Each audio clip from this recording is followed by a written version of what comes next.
Hi, Cathy Madeo here, back with another video. This one all about my latest course called Functional Yoga Anatomy under my online yoga school, Cathy Madeo Yoga. This Functional Yoga Anatomy course is taught by Dr. Eden Goldman, who's a sports medicine doctor, chiropractor, and a yoga teacher, and he's been a lifelong yoga practitioner. He was actually born into a yoga family. So he's got a great blend of Eastern knowledge and Western knowledge. This course is designed for yoga teachers, yoga students, movement specialists, and really anyone who is looking to understand their body more and bring more health and wellness into their life. This series has over 60 videos filled with lectures and applied exercises that you can integrate right into your home practice, or if you're a teacher or a movement specialist, with your students and your clients. I wanted to give you a sneak peek inside the course at what some of these exercises look like. So let's go take a sneak peek inside.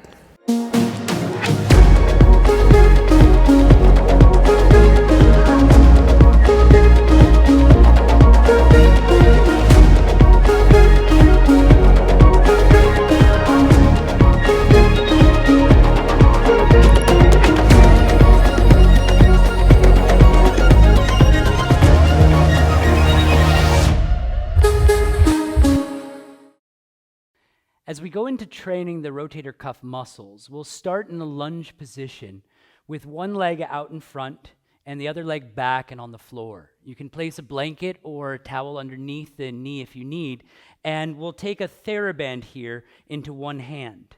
Now, if you don't have a partner that you're working with, you can just tie the TheraBand on the bottom of a table, the bottom of a couch, even to a doorknob if it won't move. And basically, you just need something to hold the resistance.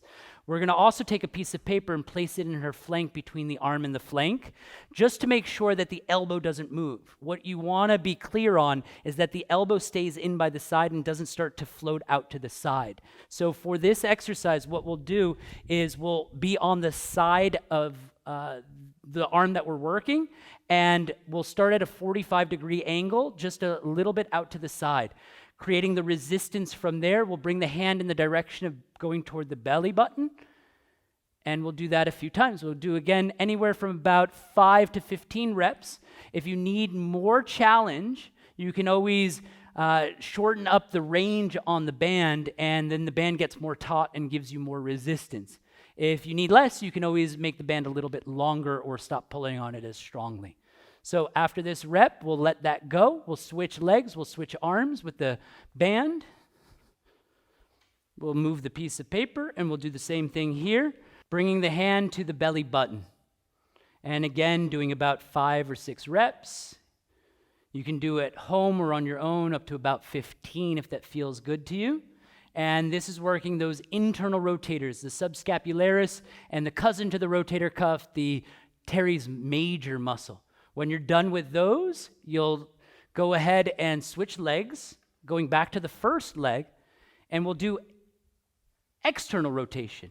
So taking the hand, we'll change the orientation of where we're pulling from, and now we'll go from a position where the hand is directly in front of you, so directly in front of you, and then you'll bring it out to that 45-degree position. It'll be a smaller range than you had in the internal rotation, but we're working those external rotators here. And I usually do them second so that the shoulder ends up in an open position rather than a rounded position at the end. We're doing about 5 or 6 reps. We've got one more rep here, and then we'll switch legs, we'll switch sides. And again, we'll go into the position and create the resistance and make sure you don't go past the 45. If you go past the 45, oftentimes your rib cage will pop forward and you'll lose the core activity. So just be mindful about that as you do it, and keep going with that external rotation movement. When you get to the last one, you'll do that rep, let it go, and come back to a kneeling position, take a few breaths, and release and relax. Another great way to work the rotator cuff, specifically the teres minor and the infraspinatus, is in a side-lying position with a weight. So you want to grab a weight maybe as low as 2 to 3 pounds, or a water bottle, or a 5, 10, 15-pound weight would usually be about the limit for this position unless you're a bodybuilder. So bringing the elbow onto the flank of the body, onto the side of the body, holding onto the weight. We'll start without keeping the hand all the way at the floor, kind of like midway, lifting off the floor, and then we'll take it into external rotation, bringing that weight up and then dropping it down again to that starting position, which isn't directly on the floor. The idea here is, again, not only are working the concentric strengthening of those rotator cuff muscles, but we're working the internal rotators just slightly as the hand comes back. We're also working the eccentric lengthening in a strength position for those muscles as they come back to that neutral position. After you've done about 5 to 15 reps, you can let the weight go. Take a little break before you switch over to the other side. As you flip over to the other side, you'll again then set yourself up with the knees bent, lying down, make a little pillow with your hand underneath, grab the weight and go ahead and place the elbow right onto the side of the flank by the rib cage, and we'll start with those external rotation exercises. Make sure again that the weight's not too heavy for you. If it does, you'll start to use momentum too much and not use the direct action of the muscle as much. So again, we're doing about 5 to 15 reps. When you're done, you'll just place the weight down onto the floor. You can come onto your back and just give your knees a little hug into the chest. Another way to work the external rotators is more from the field of athletics and involves a squat-like position, not a full squat, but a squat-like position as we train the external rotators. So we're going to grab a TheraBand, and you will need a partner to do this exercise. You'll hold on to both grips on the TheraBand, and first what we're going to do is just pattern the movement. We're taking a mini squat, knees back, butt out, chest up, and lining up the elbows in line with the shoulders, as you can see. Right? Make sure that they're set up there and that you have a nice 90-degree angle at your elbows.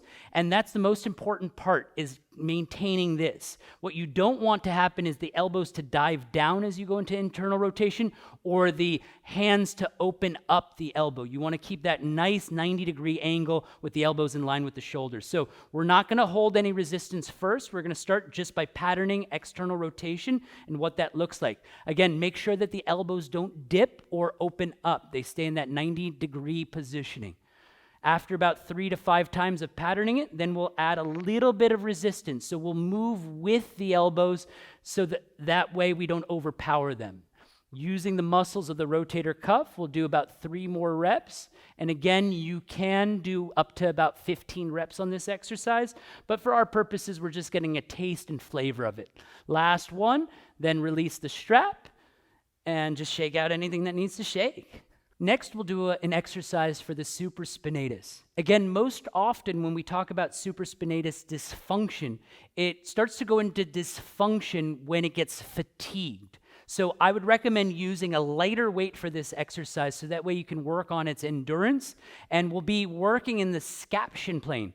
The scaption plane is a specialty motion when it comes to anatomy. We have, again, the sagittal plane, which is flexion-extension movements. We have the coronal or frontal plane, which is side-to-side movements, and we have the twisting transverse plane. The scaption plane is the plane of motion that's directly available for the scapula, for the shoulder blade. So it's not quite in front of you, it's not quite out to the side, it's at like about a 45-degree angle. So we'll grab our light weight with this, we'll hold the weight by the side, and very gently and mindfully we'll take the weight out to the side and up, just about shoulder level, and then drop it down, controlling it all the way down. Now, oftentimes the thing with supraspinatus issue is that we're looking for it to fire an abduction, right? So most often we won't find it as like a real issue outside of that endurance thing that I was talking about. You'll find that it's more of a neurologic issue where you need to work with the timing of it. But in terms of strengthening the muscle, in terms of working its endurance, this is a great way to do it. After you've done anywhere from 5 to 15 reps, you'll switch the weight into the other hand, and we'll do the same thing, working in the scaption plane. With this one, you can either inhale or exhale to lift,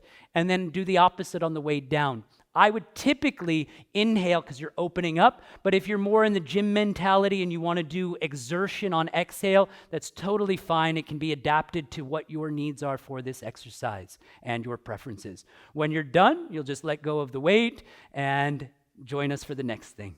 in terms of rotator cuff exercises, we've been working more with concentric contractions and strengthening the muscles. Here, while we're not directly addressing the muscles of the rotator cuff, we're going to go into stretching the posterior capsule of the shoulder joint, which is right in that rotator cuff area, and we'll stretch and give some breath and space for some of that musculature. So we'll start lying down with a pillow or blanket underneath your head. We'll bring one elbow up, the elbow of the arm that's underneath, and it'll come in line with the shoulder that's down. Then you'll take the other hand and take 2 fingers to the back of the forearm or the wrist, and just very lightly and gently guide that wrist and hand down toward the floor. Don't go beyond where your body tells you to, like you don't want to strain, of course, but it will feel like a pretty good stretch in the back side of the shoulder. Go in and out a few times, just allowing your hand to just move its way toward the floor. And after you feel like it's comfortable, if you want to add to the stretch, you can start to roll your top shoulder over as you stretch it. So as the hand goes down to the floor, as a fluid motion combining both the hand movement and the shoulder movement, you can kind of roll into it and roll out of it. After you've done again about 5 to 10 times, you'll let that go, and we'll do the other side. So flip on the mat, go to the other side, set yourself up with your pillow, making sure that your pillow has some support for your head. As you lie down onto the pillow, you'll end up again with the opposite shoulder on the floor now. As that shoulder comes down, you'll bring the elbow in line with the shoulder and the other hand with 2 fingers to the backside of the wrist. Again, start as you're ready to, do a couple reps, just bringing the hand in the direction of the floor and not going too far to where it strains or feels uncomfortable. Then you can start with that extra stretch if you want it, kind of rolling into it and rolling away from it as you go in and out of the stretch. Make sure you're breathing the whole time so that way the breath stays fluid along with the exercise staying fluid. And when you're done, you'll just let that hand go, release, and lie down onto your back.